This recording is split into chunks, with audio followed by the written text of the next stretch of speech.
तो अभी जो हम लोग देखेगा दैट इज योर सीमेंट, और ये टॉपिक जो है काफी इंपॉर्टेंट है, इस जगह से क्वेश्चन एक्सपेक्ट कर सकते हैं। ओके, मैनी अ टाइम एसिलरेटर हम क्या यूज करता है, रिटार्डर हम क्या यूज करता है, इस टाइप का क्वेश्चन बिल्डिंग मटेरियल से हमेशा पूछता ही। ओके, तो इस जगह से आप 3 to 4 मार्क्स का क्वेश्चन एक्सपेक्ट कर सकते हैं, स्पेशली प्रीलिम्स में। ओके, स्पेशली आज का जो टॉपिक हम लोग डिस्कस कर रहे हैं यहाँ से। तो फर्स्ट जो टॉपिक देख रहा है that is your cement. Okay, now cement के लिए रॉ मटेरियल क्या क्या होता है, यहाँ पे जस्ट उनको रॉ मटेरियल दिया हुआ है। दैट मींस मेन कंस्टिट्यूएंट अगर बोलेगा तो क्या है वो, लाइम है कि नहीं। इसका केमिकल फार्मूला लाइक आपका CaO, नॉर्मली 60 to 67% ये एक अच्छा सीमेंट में होता है। किसी किसी बुक में डायरेक्टली आपको 63% भी दिखा सकता है, बट जनरली ये रेंज में होता है 60 to 67%। अलग अलग ब्रांड में अलग अलग वैल्यूज होता है। इसका मेन काम जो है सीमेंट को स्ट्रॉन्ग एंड लेट्स से साउंड बनाना है। Okay, at the same time अगर लाइक लाइम ज्यादा है, ओके, तो ये अगेन सीमेंट को अनसाउंड बना देगा। ओके, जिसको हम ली चैटेलियर एपरेटस से समटाइम टेस्ट करके पता करता है। एट द सेम टाइम जो सीमेंट है वो डिसइंटीग्रेट और एक्सपांसिव बिहेवियर उसमें आ जाएगा, एक्सपांशन एंड श्रिंकिंग टाइप का बिहेवियर उसमें आ जाता है। दूसरा जो है silica. Okay, silica that means SiO2, ये बेसिकली 70 to 25% के आसपास में होता है। ओके, किसी किसी बुक में हो सकता है हमको 22% की दिखाए। ओके, नाउ अगेन ये भी क्या करता है, लाइक आपका सीमेंट का स्ट्रेंथ प्रोवाइड करता है। ओके, और ये जो बॉग कंपाउंड है C3S एंड C2S, उसको फॉर्म होने में हेल्प करता है। एट द सेम टाइम अगर सिलिका ज्यादा है, ओके, तो आपका जो सीमेंट है वो स्लोली सेट करने लगेगा। ओके, उसका जो स्लोइंग रेट है, सेटिंग रेट है वो स्लो हो जाएगा। दैट मींस उसका इनिशियल सेटिंग टाइम प्रोलॉन्ग हो जाएगा, उसका फाइनल सेटिंग टाइम प्रोलॉन्ग हो जाएगा। ओके, एल्यूमिना ये भी 3 to 8% के आसपास में होता है, और सम बुक में हमको हो सकता है वो 6% दिखे। ओके, ये क्विक सेटिंग प्रॉपर्टी लाइक हमको देता है। ओके, अगर अगेन एक्सेस हो गया तो बहुत जल्दी वो सेट होने का कोशिश करेगा। Okay, similarly iron oxide, okay, ये 0.5 to 6% के आसपास में होता है। ओके, जो कलर हमको दिखाई देता है ग्रेइश कलर, वो बेसिकली आयरन ऑक्साइड का वजह से है। ओके, ये अगेन जो आपका फ्यूजन, जितना भी रॉ मटेरियल है, रॉ मटेरियल को फ्यूज होने के लिए हेल्प करता है। Okay, at the time of manufacturing, that means clinker form करने टाइम ये काफी इंपॉर्टेंट रोल प्ले करता है। दूसरा है लाइक आपका मैग्नीशियम ऑक्साइड। अगेन इसका जो रेंज अगर आप देखेगा तो 0.1 to 4, और किसी किसी बुक में हमको 2% दिखेगा। ओके, ये again hardness and colour provide कर रहा होता है। ओके, अगर ज्यादा है लाइक लाइम एंड मैग्नीशियम अगर ज्यादा है तो सीमेंट को अनसाउंड बना देता है। सिमिलरली लाइक आपका सल्फर ट्राइऑक्साइड, ये भी बहुत कम अमाउंट में चाहिए होता है, लाइक 1.3 to 3% के बीच में। ओके, ये भी सीमेंट को साउंडनेस प्रोवाइड कर रहा होता है। Then alkalies, okay, alkalies basically ज्यादा कोई बेनिफिशियल काम नहीं करता है, रेदर वो इफ्लोरेसेंस क्रिएट करता है, व्हाइट पैचेस क्रिएट करता है कंस्ट्रक्टेड सरफेस पे। ओके, अगर वो एक्सेस में है। ओके, दूसरा इसको निकालने के लिए काफी ज्यादा एक्सपेंडिचर होता है, इसलिए हम इसको परमिसेबल लिमिट का अंदर में अगर है, वो मेरे लिए हार्मफुल नहीं है, तो हम उसको छोड़ देते हैं। ओके, क्या बोल रहा है, no use hence should be present in very small quantity. Okay, तो अभी जैसे ही हम सीमेंट में पानी ऐड करते हैं, उसमें केमिकल रिएक्शन शुरू हो जाता है। ओके, केमिकल रिएक्शन जब शुरू होता है तो वहां पे बॉग कंपाउंड फॉर्म होता है। ओके, उसी को हम बोलते हैं बॉग कंपाउंड, और basically initial strength and progressive strength और लेट्स से अल्टीमेट स्ट्रेंथ के लिए यही कंपाउंड रिस्पॉन्सिबल होता है। मेनी अ टाइम इस जगह से एक क्वेश्चन एक्सपेक्ट कर सकते हैं स्पेशली बॉग कंपाउंड से, और ये जो कंस्टिट्यूएंट से एक क्वेश्चन एक्सपेक्ट कर सकता है, आ भी सकता है वहां से। ओके, क्या बोल रहा है, ऊपर वाला जो इंग्रेडिएंट है अल्टीमेटली जो भी आपका सीमेंट का रॉ मटेरियल है उसमें प्रेजेंट होता है कि नहीं, जिसको हम बनाने के लिए यूटिलाइज करता है।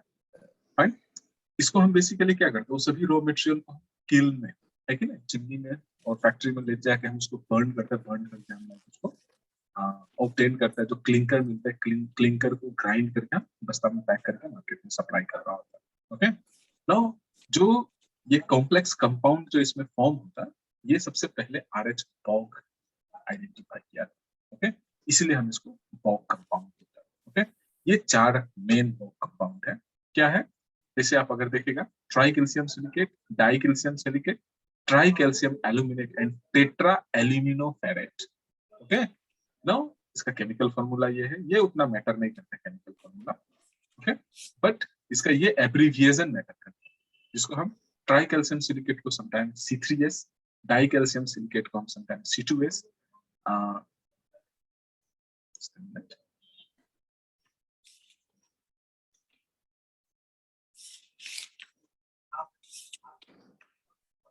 वीडियो ऑफ करो HD, दैट मींस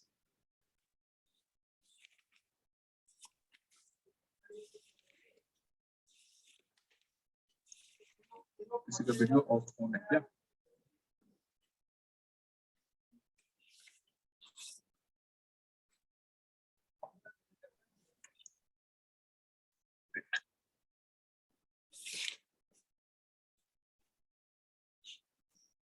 समटाइम रह जाता है।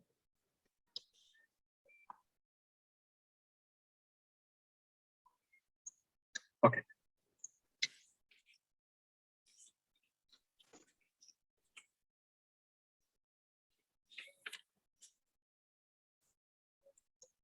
फाइन। तो C3S, C2S, C3AN, C4AF, ये जगह से एक क्वेश्चन मैंने ये टाइम पूछता है।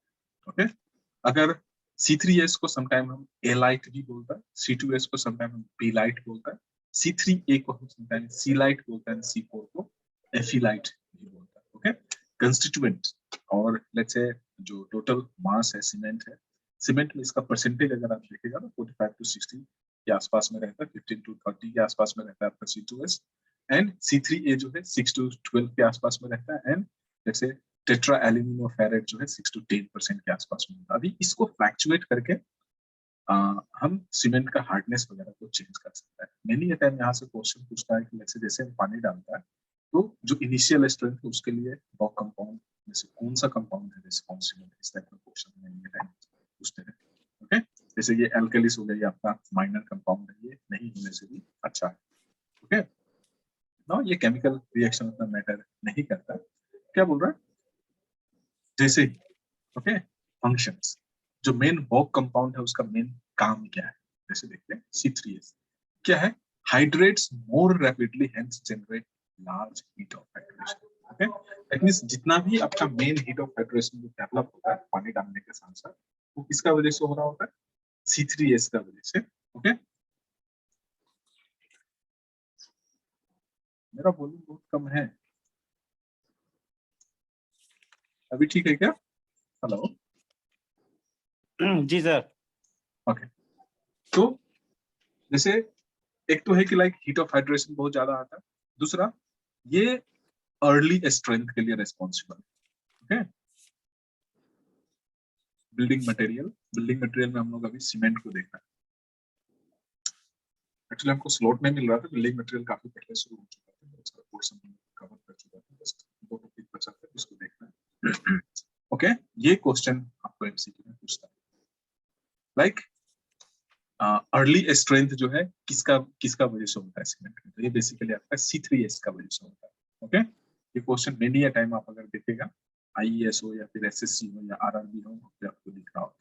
ओके, तो मेन रिस्पॉन्सिबिलिटी इसके लिए किसका पास होता है, रिस्पॉन्सिबल कौन होता है आपका? C3S। ओके, नो दूसरा जो आपका C2S है, डाई कैल्शियम सिलिकेट, उसका क्या काम है, क्या बोल रहा है?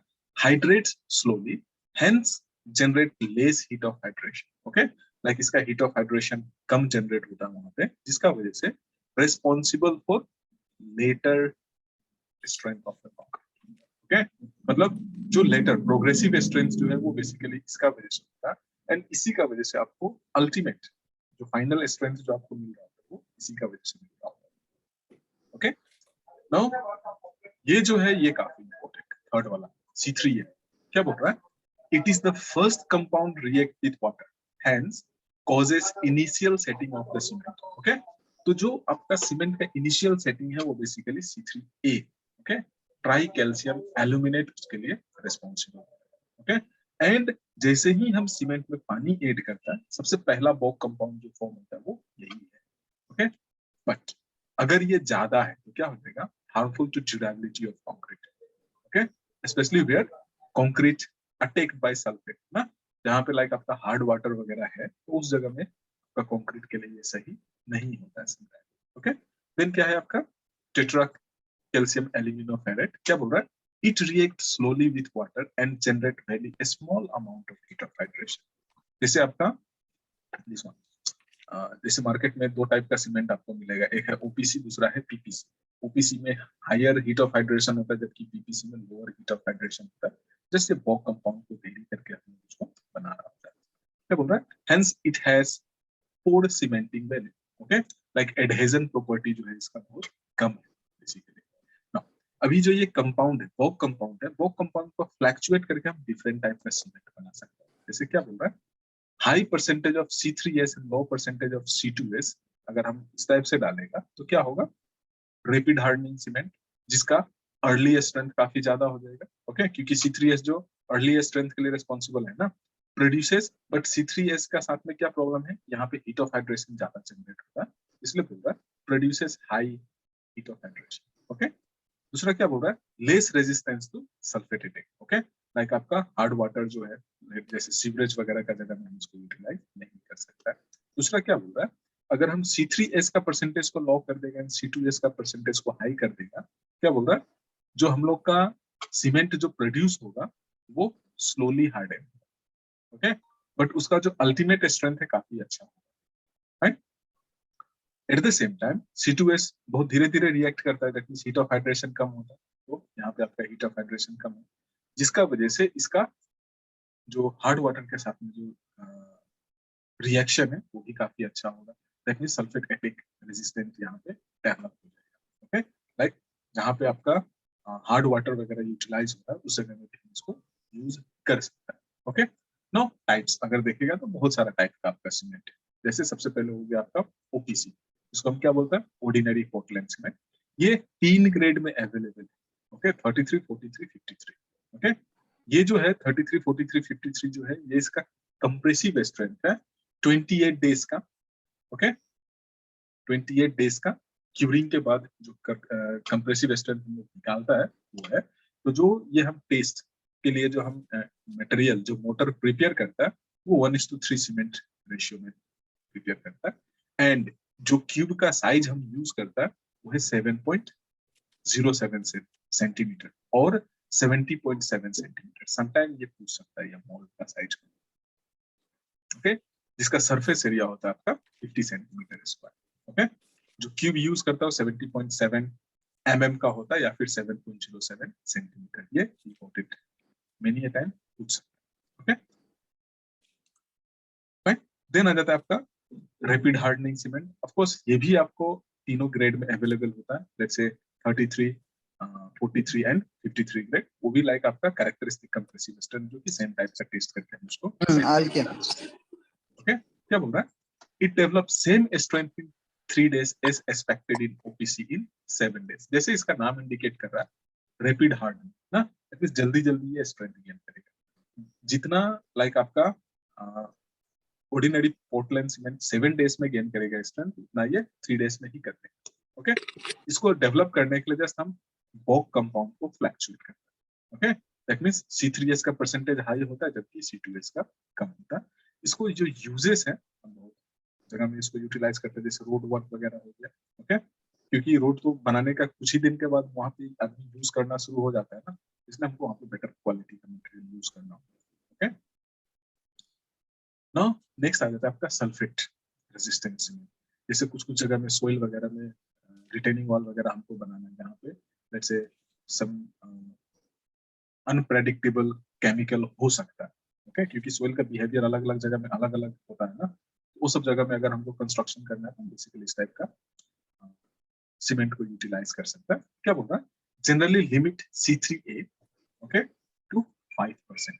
जो हम लोग का ट्राई कैल्शियम एल्यूमिनेट है उसको 5% में रेस्ट्रिक्ट करके, एंड लाइक आपका जो रेस्ट कंपाउंड है उसको हम फ्लैक्चुएट करके इसको डेवलप करवाता है। ओके, इसका क्योंकि ये सल्फेट रेजिस्टेंट सीमेंट है, मैरिन कंस्ट्रक्शन में इसको यूटिलाइज कर सकता है।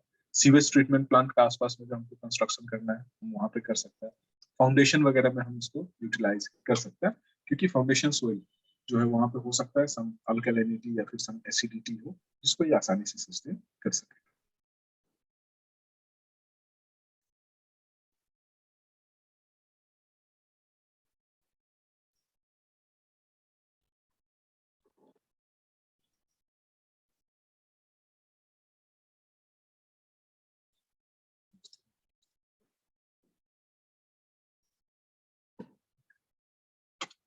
देन आ जाता है आपका low heat Portland cement. Okay, of course यहाँ भी हम क्या करते हैं, फॉग कंपाउंड को चेंज करके फ्लैक्चुएट करके इसको डेवलप करता है, उतना कुछ खास नहीं है। ओके, जैसे नेक्स्ट आ जाता है आपका high alumina cement. Okay, achieved by increasing alumina. Okay, alumina का लाइक आपका परसेंटेज को हम फ्लैक्चुएट करके इसको again बनाता है। ओके, सी वाटर वगैरह में यूज करने के लिए हम इसको यूटिलाइज करते हैं। देन आता है आपका blast furnace slag cement. Okay, blast furnace that means वहां पे आपका ब्लास्ट फर्नेस का जो स्लैग और जो बेस्ड प्रोडक्ट है उसको समटाइम हम यूटिलाइज करते हैं। ओके, जिसका वजह से ये आपका चीप, मतलब आपका सीमेंट जो है थोड़ा सस्ता हो जाता है, जिसको हम ज्यादा हेवी कंस्ट्रक्शन में यूटिलाइज नहीं कर सकते। ओके, इसलिए क्या बोल रहा है, ये सेफ है अपनी M20 ग्रेड कंस्ट्रक्शन के लिए। ओके, M20 ग्रेड कंस्ट्रक्शन और पीसीसी वगैरह में हम इसको यूटिलाइज कर सकते हैं। इसलिए मार्केट में देखता होगा एक सीमेंट आपका सपोज कर लो 500 रुपीज में मिल रहा है, तो दूसरा हो सकता है 400 और 450 के आसपास में मिल रहा है। ओके, ध्यान देगा अगर आप वहां पे उसका, तो पता चलेगा कि लेट से एक में आपका फ्लाई एस वगैरह का कंटेंट काफी ज्यादा है। ओके, जिसमें फ्लाई एस का कंटेंट ज्यादा है, उसका सीमेंटिंग प्रॉपर्टीज थोड़ा सा चेंज हो जाता है। ओके, ये क्या है, ब्लास्ट फर्नेस दैट मींस यहाँ पे फ्लाई एस वगैरह यूज हो रहा है ना, इट कॉजेस फ्लोरेसेंस। ओके, अगर एल्कली वहां पे है तो ये फ्लोरेसेंस क्रिएट करना शुरू हो जाता है, जिसका वजह से इसको अगर सुपर स्ट्रक्चर में यूटिलाइज करेगा, लेकिन आपका जो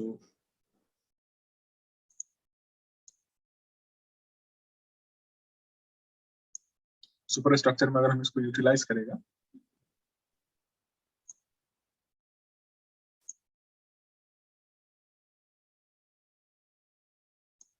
तो लाइक वहां पे इफ्लरेसेंस होगा, जिसका वजह से आपका प्लास्टर और वॉल जो है गंदा दिखेगा। ओके, देना है आपका पोज़ोलाना सीमेंट। क्या बोल रहा है, it is made by integrating 70% of OPC with 30% of pozzolana. Okay, pozzolana just आपका मिनरल है, उसको मिक्स करके लाइक हम इसको डेवलप करते हैं।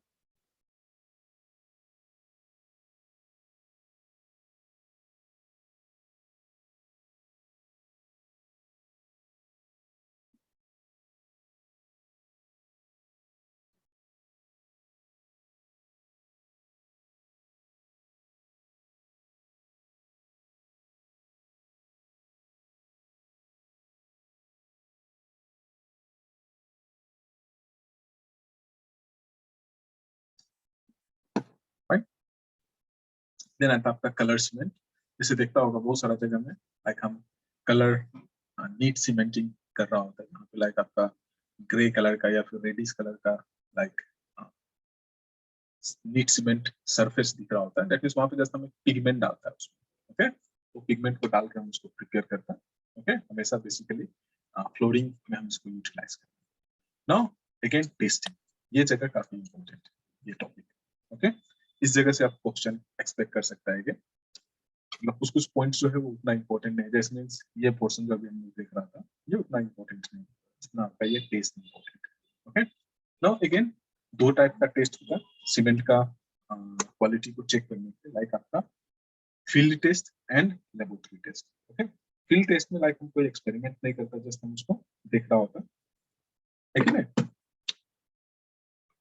विजुअली फिजिकली जस्ट उसको चेक कर रहा होता है। ओके, जिसमें हम उसका कलर फाइननेस वगैरह को जस्ट चेक कर रहा होता है। ओके, जबकि जो आपका लैब टेस्ट होता है वहां पे हम उसका कंस्टिट्यूएंट्स को अच्छी तरह से रिएक्शन के लिए, जैसे इनिशियल सेटिंग टाइम हो गया, फाइनल सेटिंग टाइम हो गया, और अदर जो प्रॉपर्टीज है उसको हम वहां पे अच्छी तरह से टेस्ट कर रहा होता है। ओके,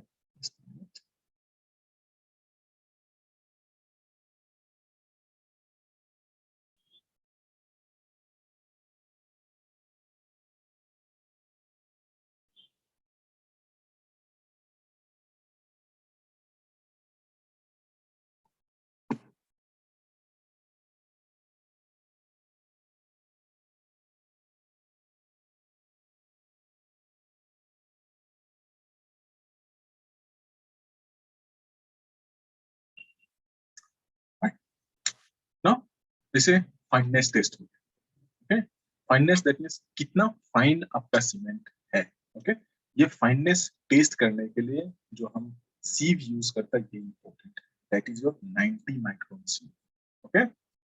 90 माइक्रोन सीव से हम उसको पास कर रहा होता है। तो जब हम पास करेगा तो अगर आपका जो ओपीसी है, ऑर्डिनरी पोर्टलैंड सीमेंट है, तो जो रेसिड्यू हमको बचा है, लेट्स से हम 1 kg सीमेंट को सीव में डाल के सीविंग किया, तो 10% से ज्यादा रेसिड्यू नहीं बचना चाहिए। पीपीसी का केस में 5% से ज्यादा नहीं बचना चाहिए, ओके। ये जस्ट कितना अच्छी तरह से लाइक आपका जो क्लिंकर है वो क्रश हुआ, वो चीज को जस्ट ये चेक कर रहा होता है। एयर परमिएबिलिटी क्या बोल रहा है, ये भी क्या है, एक्यूरेट मेथड है क्या करने के लिए, लाइक आपका फाइननेस को फाइंड आउट करने के लिए, ओके। जस्ट हम इसको बेड ऑफ सीमेंट को पास कर रहा होता है वहां से, क्या बोल रहा है, air permeability apparatus is more commonly employed in India, क्या है, बिलेन, ओके। जस्ट ये डिवाइस का नाम को हमको याद रखना, समटाइम्स पूछ सकता है, ओके। तो ये जस्ट स्पेसिफिक सरफेस एरिया को जस्ट बता रहा है। लेट से अगर 1 ग्राम सीमेंट जो है बेसिकली आपका 2250 सेंटीमीटर स्क्वायर तक स्प्रेड होना है, ओके। ओपीसी का केस में, पीपीसी का केस में 3000, and let's say rapid and low hardening cement का केस में 4200 सेंटीमीटर स्क्वायर एरिया में वो स्प्रेड होना है, ओके। नाउ कंसिस्टेंसी, ये बहुत इंपॉर्टेंट है। यहाँ से मेनी अ टाइम इसका डिवाइस का नाम को यूज करते हैं पूछता है, और ये जो एपरेटस है वो एपरेटस को यूज करके हम 3 टेस्ट कर सकते हैं, ओके। कंसिस्टेंसी दैट मींस उसको कितना पानी चाहिए, लेट्स से केमिकली कंबाइन होने के लिए, वो चीज को जस्ट ये पता करता है। एंड इसके लिए जो हम एपरेटस यूज करता है that is my Vicat apparatus, okay. इसी से हम initial setting time, final setting time as well as normal consistency, तीनों को हम पता कर रहा होता है, ओके। ये तीनों हम यहाँ से आसानी से पता कर लेते हैं। इसके लिए जो हम अटैचमेंट वगैरह जो यूज करता है वो ध्यान देना, ओके। जब हमको कंसिस्टेंसी टेस्ट करना है तो वीकर एपरेटस में हम जस्ट प्लंजर को यूज करते हैं, जिसका डायमीटर 10 mm होता है, एंड उसका लेंथ जो है, लेंथ और हाइट अगर बोलेगा तो कितना है, 50 mm, ओके। ये टेस्ट कैसे करता है ये कभी नहीं पूछेगा कोई। नाउ यहाँ पे एक चीज और इम्पोर्टेंट है, सुनाई नहीं दे रहे हो, आवाज नहीं जा रहा है, हेलो हेलो हेलो, जा रहा है अभी आवाज, अभी ठीक है सर। लाइट चला गया फिर वापस भी आ गया,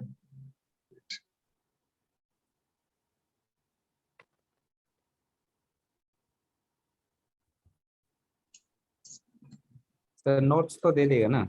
हाँ मिल जाएगा। अभी जस्ट जो टॉपिक्स जो पॉइंट्स इंपॉर्टेंट है उसको फोकस कीजिए, नोट्स तो आपको मिल जाएगा। सोम का सोम का अवसर दे देगा, अवसर का थोड़ा तबियत आज खराब क्लास हो का गया, सोम का भी मिल जाएगा। जा रहा है ना आवाज, सोम और स्टील, हाँ सर, हाँ सोम और स्टील का भी नहीं दिया है अभी तक। वो भी मिल जाएगा, मटेरियल का तो आज ही मिल जाएगा, ओके। तो सेटिंग टाइम के लिए हम ऑफ कोर्स जो इंस्ट्रूमेंट यूज करता हुआ है आपका विकेट एपरेटस।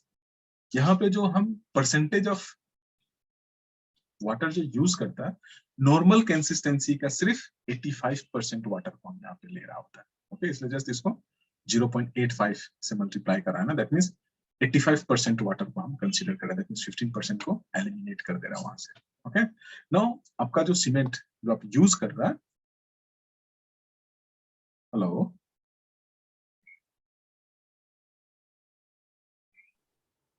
जो सीमेंट आप यूज कर रहा है उसका इनिशियल सेटिंग टाइम 30 मिनट से कम नहीं होना चाहिए, okay. And initial setting time के लिए जो हम अटैचमेंट यूज करता है विकेट एपरेटस में, वो है स्क्वायर नीडल जिसका क्रॉस सेक्शन है 1 mm by 1 mm, okay. And इसका पेनिट्रेशन बेसिकली हम 5 mm फ्रॉम बॉटम, ओके, नीचे से 5 mm तक हम उसको पेनिट्रेट करके देख रहा होता है। Fine. Now final setting time के लिए जो हम लोग का सीमेंट का जो फाइनल सेटिंग टाइम है वो आपका 10 आवर्स से ज्यादा नहीं होना चाहिए। ओके, एंड यहाँ पे हम क्या करता है, circular needle with collar. Okay, वहां पे जस्ट आपका कॉलर होता है, दैट मींस हम वहां पे इंप्रेशन, सीमेंट पेस्ट पे हम इस टाइप का इंप्रेशन को चेक कर रहा होता है। Okay, circular needle with annular collar. Okay, of course इसका डायमीटर भी 1 mm होता है, जबकि ये स्क्वायर निडल होता है, एंड कंसिस्टेंसी के लिए क्या होता है, प्लंजर होता है। ओके, ये चीज आपका दिमाग में होना है, क्योंकि ये पूछ सकता है। ओके, नेक्स्ट आ जाता है साउंडनेस। साउंडनेस के लिए जो हम डिवाइस यूज करता है उसका नाम है ली चेटेलियर एपरेटस, बहुत इंपॉर्टेंट है। एंड यहाँ पे जो हम वाटर कंटेंट जो यूज करता है वो है 78% ऑफ, जो आपका नॉर्मल कंसिस्टेंसी का जो पानी आया था उसका सिर्फ 78% हम यहाँ पे यूटिलाइज कर रहा है साउंडनेस के लिए। ओके, एंड एक अच्छा सीमेंट में जो एक्सपांसन है 10 mm से ज्यादा नहीं होना चाहिए। दैट मींस ली चेटेलियर एपरेटस कुछ इस टाइप का एक डिवाइस होता है, वहां पे जस्ट निडल लगा हुआ होता है ना, हम क्या करता है इसमें सीमेंट को डाल के जस्ट क्यूरिंग के लिए छोड़ देता है, तो नेक्स्ट टाइम हम उसको देखेगा तो ये जो पैरेलल है भी बाद में उसमें डिफ्लेक्शन आ जाता है। ओके, नेक्स्ट आ जाता है आपका कंप्रेसिव स्ट्रेंथ। ऑलरेडी पहले हम लोग देख चुका था, 1:3 पेस्ट सीमेंट पेस्ट को बनाता है, एंड जो हम लोग का क्यूब का साइज है वो 70.7 mm। ओके, एंड इसका सरफेस एरिया होता है लाइक आपका 50 सेंटीमीटर पर, ये सेंटीमीटर में। ओके, नाउ यहाँ पे जो हम वाटर यूज करता है P/4 प्लस लेट्स से आपका 3%। ओके, फाइन, इतना पानी को हम यहाँ पे यूटिलाइज कर रहा होता है। नाउ कंप्रेसिव स्ट्रेंथ जब हम चेक कर रहा होता है, तो जैसे सपोज कर लो आप 33 ग्रेड सीमेंट को यूज कर रहा है, 3 डेज के बाद जब हम उसको टेस्ट करते हैं तो 11.5 MPa से कम उसका कंप्रेसिव स्ट्रेंथ नहीं होना है, एंड 7 डेज के बाद अगर हम उसको चेक कर रहे हैं तो लाइक उसका 17.5 MPa से कम नहीं होना है। ओके, नाउ दूसरा जो टेस्ट हम करता है सीमेंट का, that is your tensile strength. इसमें हम ब्रैकेट यूज करते हैं टेंसाइल स्ट्रेंथ के लिए। ओके, अगेन सेम लाइक आपका जो सीमेंट है वो 1:3 का पेस्ट में बनाता है, एंड यहाँ पे जस्ट वाटर कंटेंट को फ्लैक्चुएट करता है। 3 डेज के बाद ये 2 MPa, एंड 7 डेज के बाद लाइक आपका 2.5 MPa से कम नहीं हो रहा है उसका टेंसाइल स्ट्रेंथ। ओके, नाउ ये तो हो गया सीमेंट। दूसरा एग्रीगेट, क्योंकि aggregate cement and aggregate again दो टाइप का होता है, लाइक कोर्स एंड फाइन। तो एग्रीगेट सीमेंट एंड वाटर को मिक्स करने से मेरा कंक्रीट बनता है, जो कि सिविल इंजीनियरिंग का वन का इंपॉर्टेंट इंग्रेडिएंट है कि नहीं। तो ये एग्रीगेट को अगर आप देखेगा तो कई एक टाइप का है, जैसे सपोज कर लो नेचुरल एग्रीगेट, जो कहाँ से मिलता है और कौन कौन है, जैसे आपका सैंड हो गया, ग्रेवल हो गया, क्रस्ट रॉक हो गया, है कि नहीं। ये सब बेसिकली हम क्या के लिए यूज करता है, आरसीसी बनाने के लिए। दूसरा आपका artificial. Okay, artificial in the sense जो आपका फर्नेस का क्लिंकर है, कॉक। Okay, sawdust. सॉडस्ट आजकल बहुत पॉपुलर होते जा रहा है जब आप लाइट वेट कंक्रीट डिजाइन करता है कि नहीं। स्लैग, ओके, ये सब जो है लाइक आपका आर्टिफिशियल, जो कि बेसिकली हम मैन्युफैक्चर करता है। फाइन, अगर आपका एग्रीगेट का साइज 75 mm से कम है तो लाइक हम उसको समटाइम सिलोपियन एग्रीगेट भी बोलता है। Okay, and as far as possible RCC के लिए जो हम लोग एग्रीगेट यूज करता है must be sharp and angular, है कि नहीं, जिसका वजह से उसमें सफिशिएंट बॉन्डिंग। इसलिए आप देखता होगा आपको रिवर का जो राउंड शेप वाला एग्रीगेट है उसको यूज करने के लिए मना करता है। ओके, क्योंकि यहाँ पे वॉइड कम है, वॉइड कम है, दैट मींस उसमें सैंड और सीमेंट फिल होने के लिए जगह ही नहीं बचेगा, है कि नहीं। एट द सेम टाइम वो राउंड है, ओके, राउंड शेप का है, तो लाइक उसमें बॉन्डिंग नहीं होगा। ओके, जैसे आपका पिट सैंड एंड ग्रेवल हो गया, इरेगुलर एग्रीगेट होता है, जैसे जैसे इरेगुलरिटी आएगा उसमें वॉइड्स इंक्रीज होते जाएगा, तो वॉइड्स जैसे जैसे इंक्रीज होगा उसमें फाइन एग्रीगेट और आके उसमें बैठेगा, एंड अल्टीमेटली वो सफिशिएंट सॉलिड मास डेवलप करेगा, एंड वो आपको अच्छा स्ट्रेंथ देगा।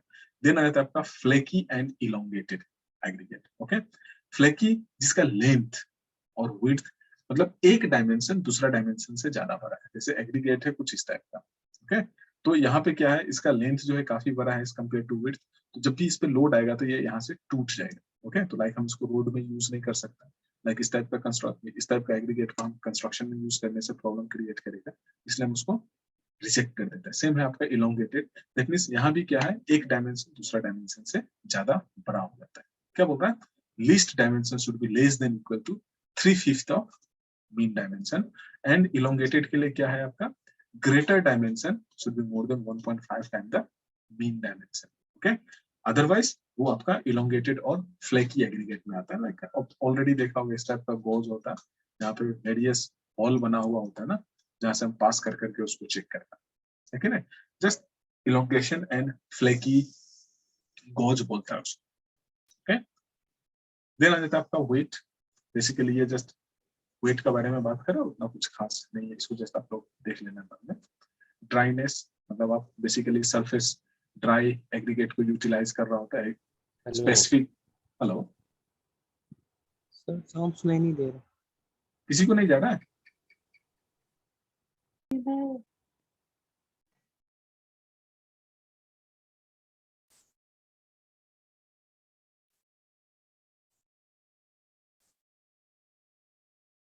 हेलो, जा रहा है आवाज अभी? हेलो, यस सर, आ रहा है आवाज। ओके, देन एग्रीगेट का इम्पैक्ट को हम टेस्ट करते हैं। ओके, इम्पैक्ट इम्पैक्ट देखता होगा ना, लाइक मोल्ड में डाल के हम ऊपर से जस्ट उसको लोड कर रहा होता है। ओके, 15 ब्लो दे रहा होता है। तो यहाँ पे इंपॉर्टेंट ये है कि इम्पैक्ट टेस्ट से हम एग्रीगेट का कौन सा प्रॉपर्टी को चेक कर रहा होता है। ओके, तो जो हम इम्पैक्ट टेस्ट करता है, इम्पैक्ट टेस्ट से हम उसका टफनेस को चेक कर रहा होता है। ओके, यहाँ पे जो आप हैमर यूज करते हो वो 14 kg का हैमर होता है। ओके, जो 38 सेंटीमीटर ऊपर से गिर रहा होता है, एंड बेसिकली हम 15 ब्लो देता है ना उसमें। ओके, 15 ब्लो के बाद आपका जो एग्रीगेट है कितना क्रश हुआ, वो चीज को हम सीव करके निकालता है और उसका परसेंटेज को जस्ट चेक कर रहा होता है। सेम आ जाता है आपका crushing value test. Okay, crushing जैसे हम कंप्रेशन टेस्ट करता है ना ब्रिक का या फिर कंक्रीट का, वैसा ही लाइक हम एग्रीगेट का भी करता है। दोनों में डिफरेंस क्या है, ये जो है ये इम्पैक्ट के साथ गिर रहा होता है, जबकि यहाँ पे क्रशिंग वैल्यू टेस्ट में वो ग्रेजुअली अप्लाई हो रहा होता है। ओके, यही बेसिक डिफरेंस है दोनों का बीच में। क्या बोल रहा है, यहाँ से हम उसका क्रशिंग स्ट्रेंथ को चेक कर रहा होता है। ओके, यहाँ पे आपका 40 टन जो है वो ग्रेजुअली धीरे धीरे उस पर एक्ट कर रहा होता है। That means 4 ton per minute का स्पीड से वहां पे गिर रहा होता है। ओके, अगर क्रशिंग वैल्यू 30% से कम है तो लाइक हम उसको रोड वगैरह में यूटिलाइज करता है, 45% से कम है तो लाइक हम उसको स्ट्रक्चर में यूज कर सकते हैं, and so on. Like code book अलग अलग वैल्यूज को रिकमेंड किया है। ओके, देन आ जाता है आपका एपरेशन। एपरेशन वैल्यू टेस्ट, समटाइम हम इसको लॉस एंजलिस टेस्ट भी बोलते हैं। ओके, एंड इसको जो हम टेस्ट कंडक्ट करता है वो लॉस एंजलिस मशीन से ही करता है। जैसे एक ड्रम जैसा होता है, वो ड्रम में हम एग्रीगेट को डाल के उसको रोटेट कर रहा होता है। ओके, तो यहाँ से हम क्या कर रहा होता है, मेनली एपरेशन वैल्यू टेस्ट और let's say Los Angeles test से हम उसका रेजिस्टेंस टू वियर को चेक कर रहा होता है। ओके, दैट मीन्स उसका शेयर स्ट्रेंथ, उसका हार्डनेस को हम चेक कर रहा होता है। दैट मीन्स अगर लेट्स से हम उस एग्रीगेट को अगर रोड में यूज किया या कंस्ट्रक्शन में यूज किया, जब उसका ऊपर कोई लोडेड एलिमेंट आके जब रब करेगा उसको, तो कितना वहां से शेयर ऑफ होगा। ओके, वो चीज को जस्ट हम वहां से चेक कर रहा होता है, काफी इंपॉर्टेंट है ये। ओके, ये परसेंटेज उतना खास नहीं है कि लाइक परसेंटेज कितना होगा तो हम कहाँ पे यूज करेगा ये, क्योंकि बीइंग इंजीनियर जब हम उसको यूटिलाइज कर रहा होगा तो वहाँ पे हम लोग के पास पूरा let's say literature, standard literature available होता है। देन आता है आपका बल्किंग ऑफ सैंड। ओके, ये बहुत इंपॉर्टेंट प्रॉपर्टी है, क्योंकि बल्किंग जो है एक ऐसा प्रॉपर्टी है जिसका वजह से आपका apparent volume of fine aggregate जो है मॉइस्चर के साथ चेंज होता है। ओके, दैट मीन्स आपका moisture content, okay, 3 to 4% moisture content में उसका एपियरेंट वॉल्यूम हो सकता है 20% तक ज्यादा। ओके, अगेन जैसे जैसे आपको मॉइस्चर कंटेंट को इंक्रीज करेगा, अगेन वो उसका वॉल्यूम डिक्रीज हो जाएगा। okay? तो इसी प्रॉपर्टी को हम बोलता है बल्किंग ऑफ सैंड। क्या बोल रहा है, increase in volume of sand due to presence of moisture up to certain extent is called your bulking of sand. इसको हम आसानी से निकाल सकते हैं, like volume of moist sand by volume of dry sand. Okay, when dry sand and let's say moist sand का हम volume को कंपेयर करके हम बल्किंग फैक्टर को निकाल सकते हैं। Okay, then deleterious material. Okay, that means जितना भी आपका एलिमेंट ओके जो सॉलिड नहीं है, जो आने वाला टाइम में लेट्स से आपका एग्रीगेट से वो निकल सकता है, ओके, स्पॉइल हो सकता है, वो अगर आपका कंक्रीट में है तो सर्टेन टाइम के बाद वहां पे वॉइड क्रिएट कर देगा। जैसे सपोज कर लो आप कंक्रीटिंग कर रहा है और उसमें कोई लकड़ी का टुकड़ा है या फिर लेट्स से पत्ता है, तो विथ टाइम क्या होगा, वो पत्ता सड़ जाएगा, लकड़ी भी सड़ जाएगा, तो वहाँ पे वोइड क्रिएट हो जाएगा, वोइड क्रिएट हो जाएगा तो लाइक आपका स्ट्रेंथ कम जाएगा। क्या बोल रहा है, दे produces bad effect on function and property of concrete. Okay, and आपका डिटेरियस मटेरियल जो है बेसिकली 5% से ज्यादा नहीं होना चाहिए। ओके, देन आता है आपका फाइननेस मॉडुलस। ये अलग अलग फाइननेस मॉडुलस है, एंड जैसे जैसे मेरा जोनिंग इंक्रीज होता है वैसे वैसे आपका फाइननेस जो है इंक्रीज होता है। ओके, दैट मींस जोन 1 में आपका पोस्ट सैंड मिलेगा, zone 2, zone 3, zone 4, okay, fourth zone में आपको एकदम फाइनर सैंड मिलेगा। ठीक है, वही चीज को जस्ट ये बता रहा है। नेक्स्ट आ जाता है आपका एडमिक्सचर। ओके, ये डायरेक्टली आपका सिलेबस में नहीं है, बट मे बी यहाँ से क्वेश्चन पूछा जा सकता है।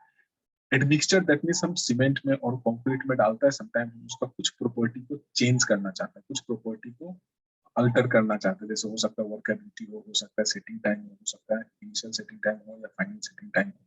तो उसके लिए जो हम एलिमेंट वहां पे ऐड करता है उसी को जस्ट बोलता है। इस जगह से एक क्वेश्चन पूछता है।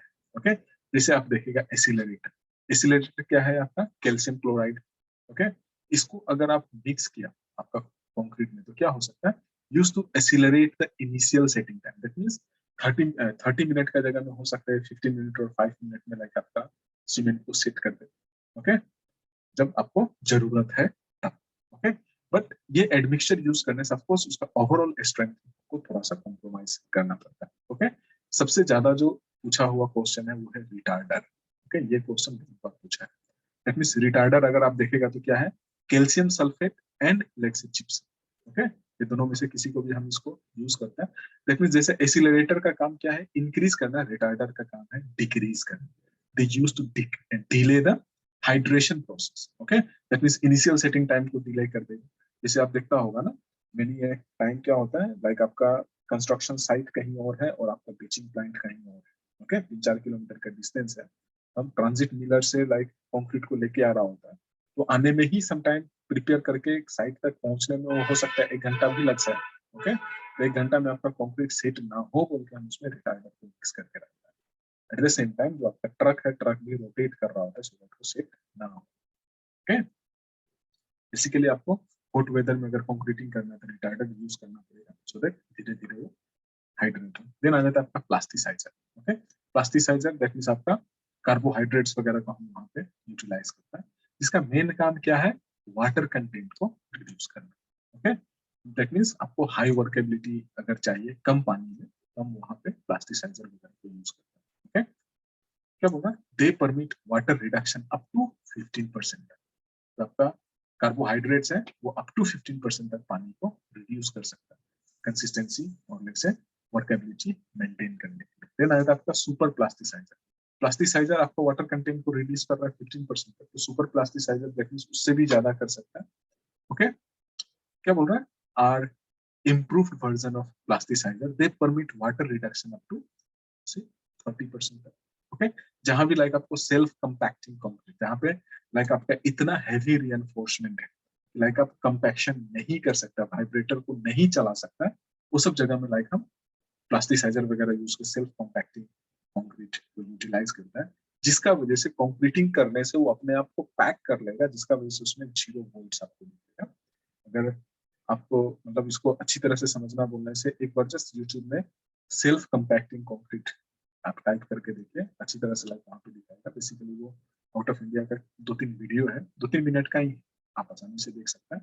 मतलब वो अपने आप को पूरा परफेक्टली कंपैक्ट कर लेता है, हमको कंपैक्शन करने का जरूरत नहीं पड़ता है। एयर एंट्री दैट मींस अगर हमको वॉइड्स वगैरह चाहिए तो क्या होता है, कभी कभी थोड़ा सा पोरोसिटी चाहिए होता है ना, तो उस केस में हम इसको यूटिलाइज करते हैं।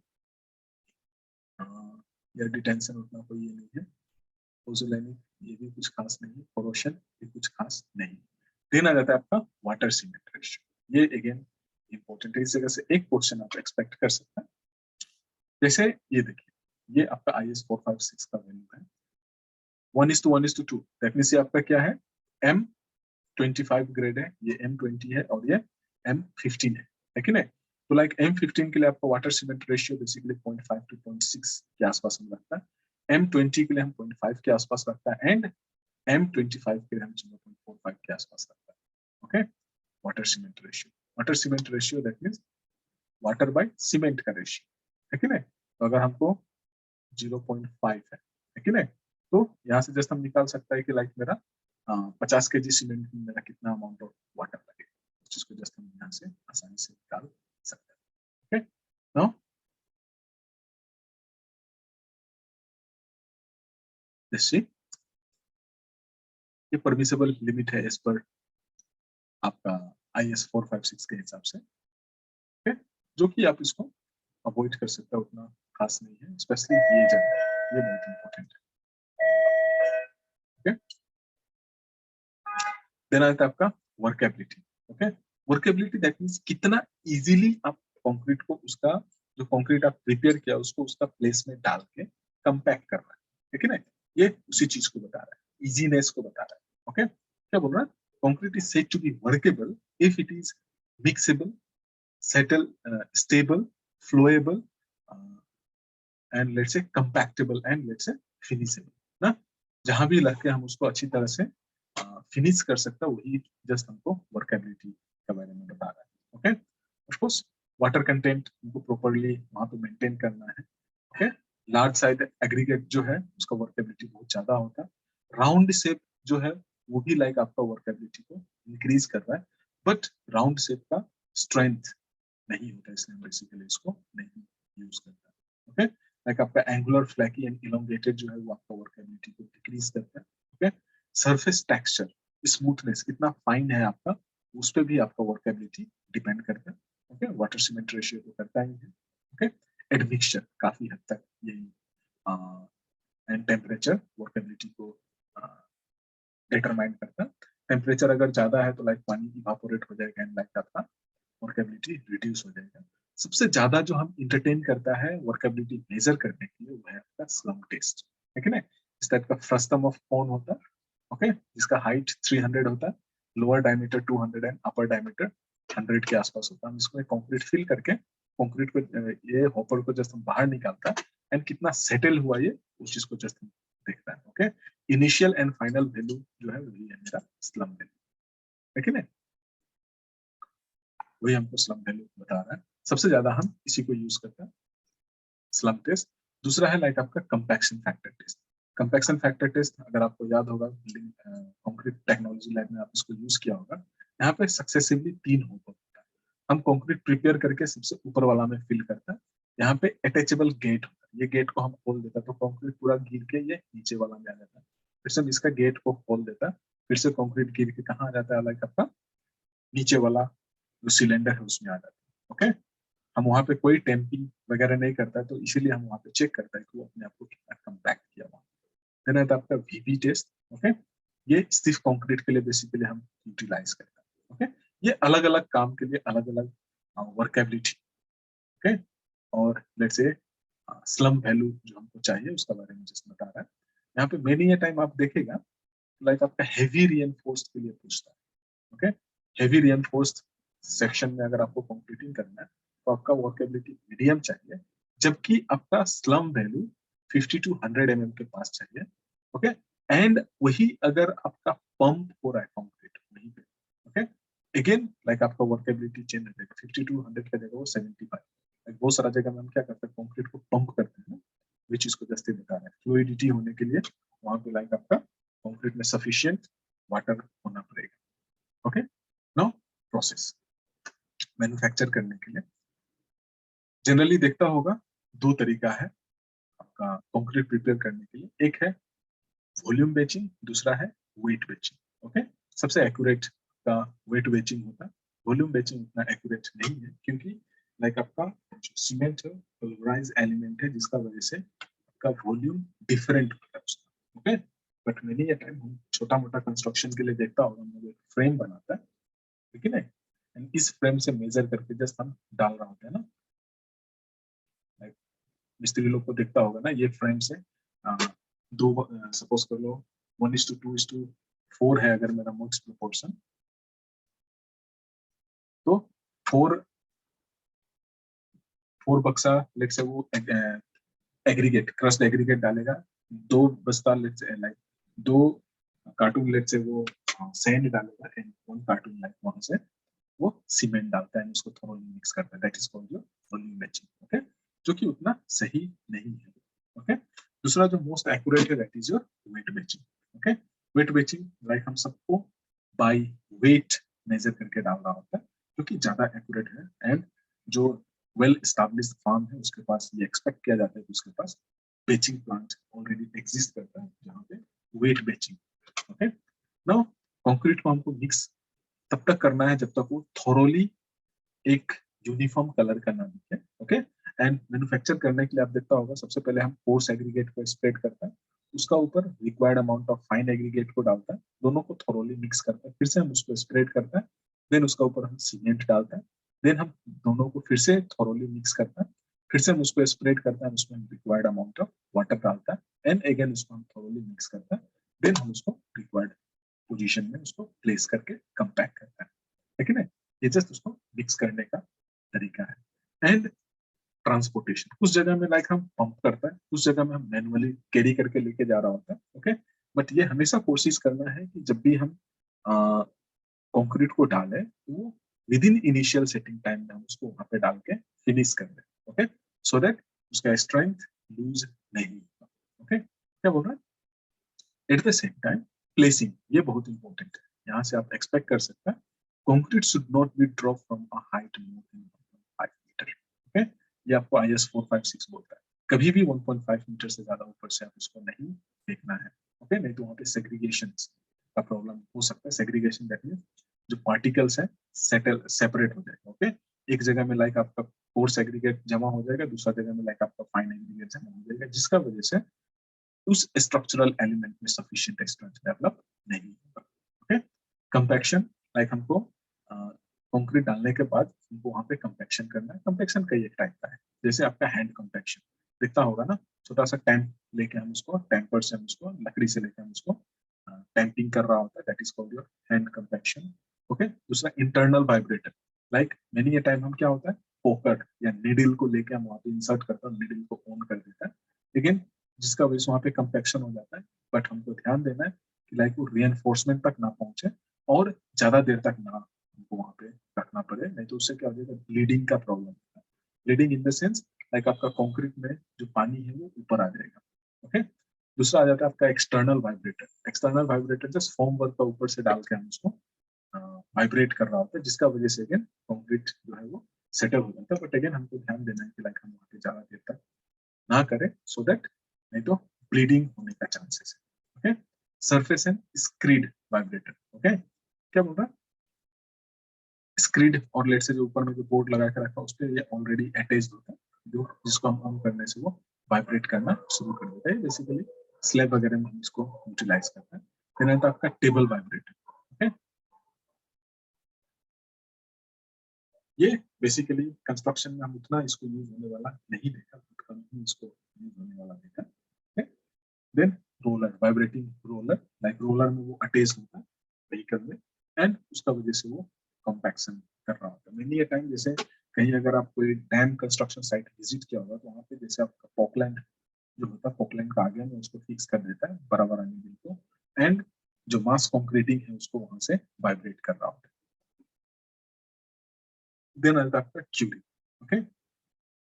क्यूरिंग का मेन ऑब्जेक्टिव है कि लाइक जो आपका हीट ऑफ हाइड्रेशन है, हीट ऑफ हाइड्रेशन को सही से डेसिपेट करना, ओके।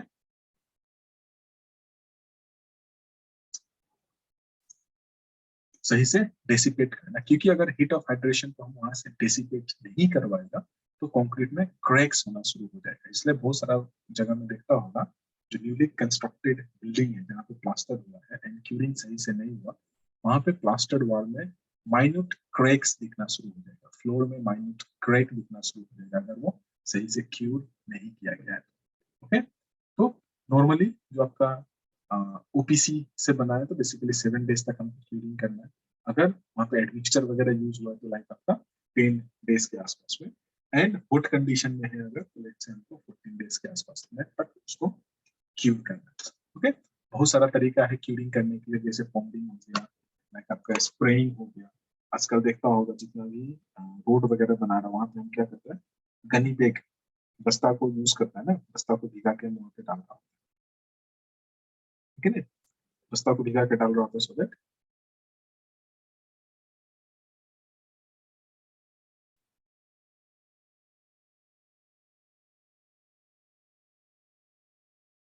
जिसका वजह से वहां पे क्यूरिंग हो रहा होता है।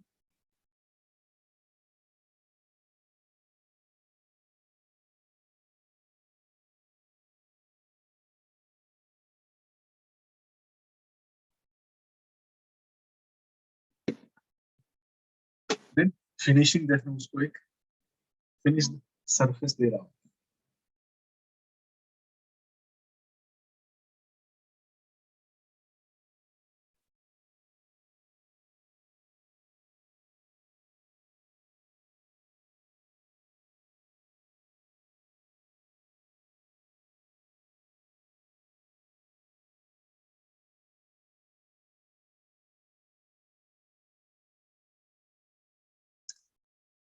ओके, जैसे स्क्रीडिंग फ्लोटिंग लाइक देखता होगा ना, बड़ा सा लकड़ी लेके वो जब कंक्रीटिंग करता है तो कंक्रीटिंग को जस्ट वो लेवल कर रहा होता है एंड फाइनल जो टच दे रहा होता है वो ट्रॉवल से दे रहा होता है, दैट इज कॉल्ड ट्रॉवलिंग। ओके, इस टाइप से हम उसको फिनिशिंग दे रहा है। देन आ जाता है आपका stripping of form work. Okay, अलग अलग एलिमेंट के लिए हम कब फॉर्म वर्क को हटाएंगे। ओके, ध्यान देना यहाँ पे क्या बोल रहा है। जैसे सपोज कर लो आपका form work, okay, minimum period, जैसे vertical form work to column, column का साइड का वाला जो है, साइड का जो सपोर्ट है उसका बारे में बात कर रहा है।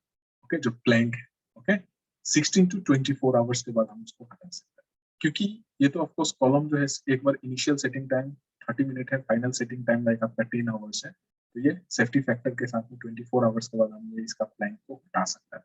ओके, इसमें नॉर्मली आप दिखता होगा एक दो दिन में हटा ही देते हैं। ओके, 24 आवर्स में नहीं हटाता।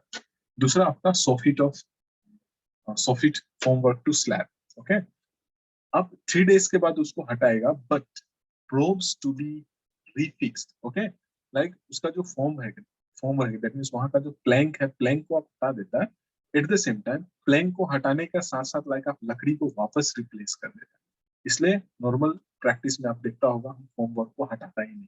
ओके, दूसरा क्या है soffit of beam. Okay, 7 days. Okay, but क्या बोल रहा है आपका प्रोब्स जो है अगेन हमको लगा देना है।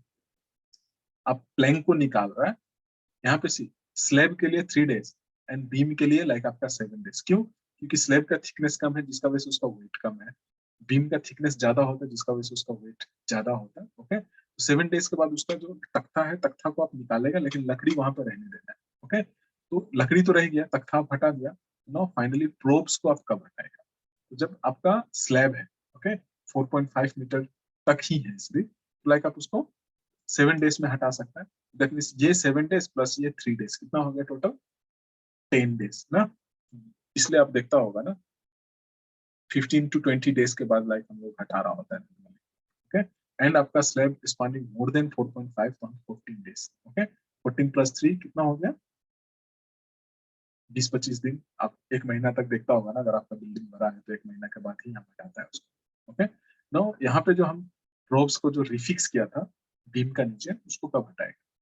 जब मेरा बीम 6 मीटर स्पान का है 14 डेज के बाद में, और 6 मीटर से ज्यादा है तो 21 डेज के बाद ना। 21 प्लस 7 28 ना, दैट मीन्स 28 डेज। इसलिए आप देखता होगा नॉर्मली हम एक महीना छोड़ ही देता है, बट ये अगेन इंपॉर्टेंट है, इस जगह से एक मार्क आप एक्सपेक्ट कर सकते हैं।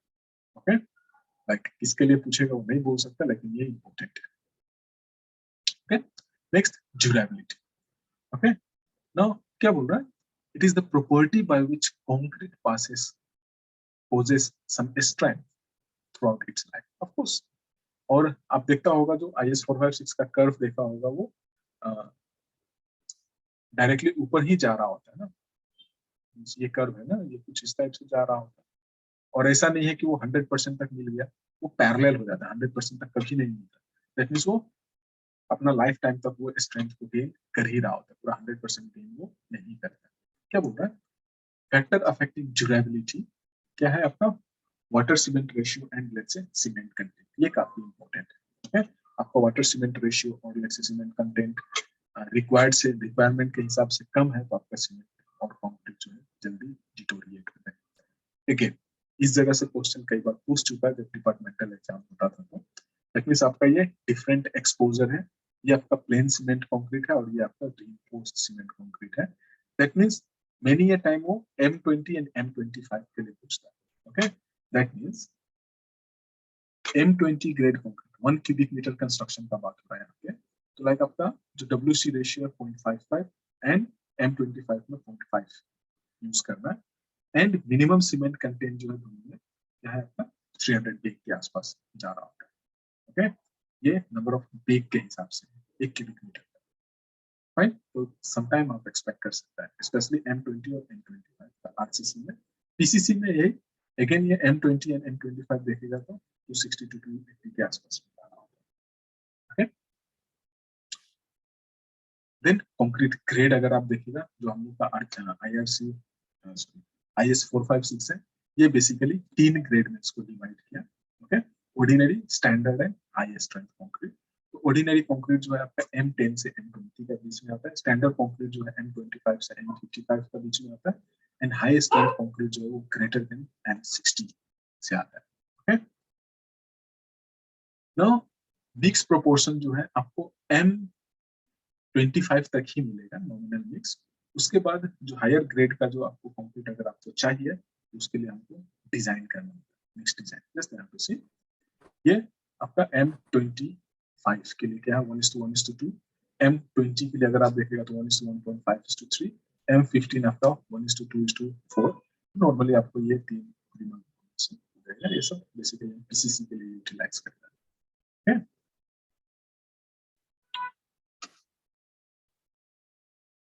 नो, हेलो, जा रहा है क्या आवाज? नेक्स्ट जो है last, that is your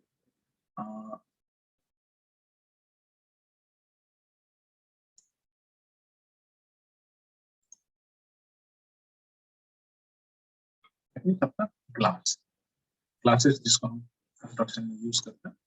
okay, तो क्या है छोटा सा,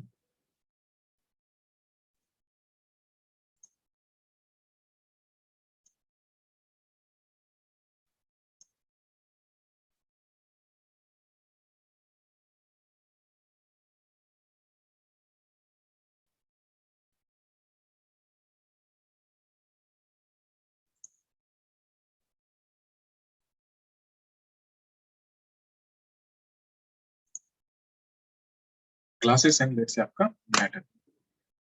ओके,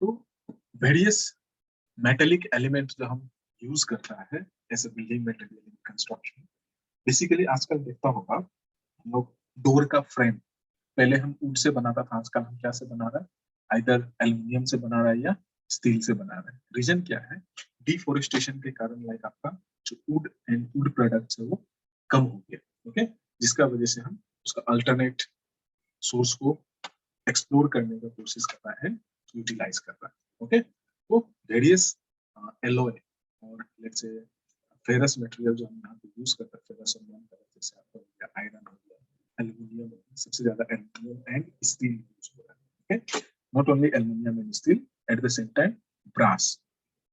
ओके, ब्रास अगर आप देखेगा तो ये क्या है, बेसिकली आपका एलॉय है, किसका, कॉपर एंड जिंक का। ये बहुत इंपॉर्टेंट है, मैंने टाइम आपसे पूछ सकता है। बाकी जो है ज्यादातर कंस्ट्रक्शन में जो हम यूज करते हैं वो सेम ही है, जैसे कॉपर हो गया तो कॉपर तो कॉपर ही है। ब्रास जो है कॉपर एंड जिंक का एलॉय है। जैसे आप देखता होगा जो आपका टावर बोल्ट है, ओके, हैंडल वगैरह जिसको हम बोलते हैं ना, बहुत घास से बना हुआ है क्योंकि एंटी रस्टिंग एलिमेंट है, ठीक है ना। स्टेनलेस स्टील, दैट मींस जो आपका आयरन है, आयरन में हम कार्बन कंटेंट को फ्लक्चुएट करके स्टेनलेस स्टील को डेवलप करता है, जिसका ऑफ कोर्स स्ट्रेंथ ज्यादा होता है। दूसरा ये आपका जो कोरोजन है, कोरोजन को रेजिस्ट कर रहा होता है कि नहीं। एल्युमिनियम सबसे ज्यादा आजकल ये प्रीफर किया जा रहा है, इसलिए आप देखता होगा जितना भी स्लाइडिंग डोर्स, विंडोज वगैरह है वो बेसिकली आपका एल्युमिनियम को यूज करके हम यूटिलाइज कर रहा है। इसका लाइट वेट होने का वजह से इसका पॉपुलैरिटी ज्यादा होते जा रहा है। okay?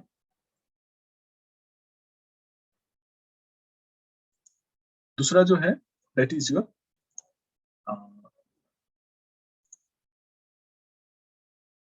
ग्लासेस।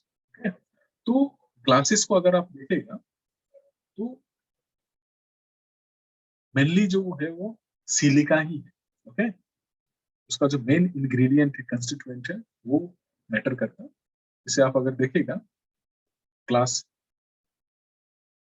ये ट्रांसपेरेंट और ट्रांसलूसेंट और लेट्स से ओपेक, किसी भी टाइप का इसको बना सकता है। ओके, जो क्वार्ट्ज सैंड और क्वार्ट्ज से बेसिकली फॉर्म होता है। ओके, नाउ इसका कंस्टिट्यूएंट अगर आप देखेगा रॉ मटेरियल का, तो क्या बता रहा है ये? Raw material used in manufacturing, like आपका सैंड हो गया, लाइम हो गया, सोडा, ओके, एंड पोटास। ये जो है ये इसका मेन इंग्रेडिएंट है जिसको हम यूटिलाइज करता है। ये सबको हम हाई टेम्परेचर में, ओके, हाई टेम्परेचर में फ्यूज करता है। ओके, फ्यूज करने के बाद लाइक जो प्रोडक्ट होता है वो प्रोडक्ट बेसिकली आपका ट्रांसपेरेंट होता है, इसलिए समटाइम हम इसको लिक्विड भी बोलते हैं। ओके, ग्लास को समटाइम लिक्विड भी बोलता है, आप देखता होगा even temperature, one way temperature को ये बेसिकली पास कर रहा होता है। इसमें जो आपका सबसे इंपॉर्टेंट जो है सोडा, ये क्या करता है? ये फ्यूजन को एसिलरेट कर रहा होता है, जबकि आपका जो पोटास है वो render glass infeasible, okay, and basically आपका फायर रेजिस्टेंट, दैट मींस जल्दी गले ना, ये चीज को वो चेक कर रहा होता है। ओके, जबकि आपका जो लीड ऑक्साइड है वो आपका कलर उसमें इम्पार्ट कर रहा होता है, कलर एंड ब्राइटनेस। ओके, यही था बेसिकली आपका बिल्डिंग मटेरियल से। अगर आप देखिएगा तो इसका नोट्स अभी आपको ड्रॉप कर देगा। सर साउंड क्लियर नहीं है सर। साउंड क्लियर नहीं जा रहा है, मे बी नेटवर्क फ्लक्चुएशंस की वजह से हो रहा है। ठीक है, आज यहीं पे रखता हूं।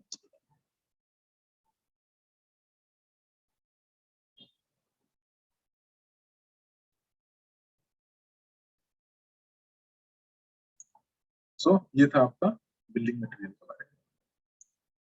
कुछ प्रॉब्लम होने से बोलिए।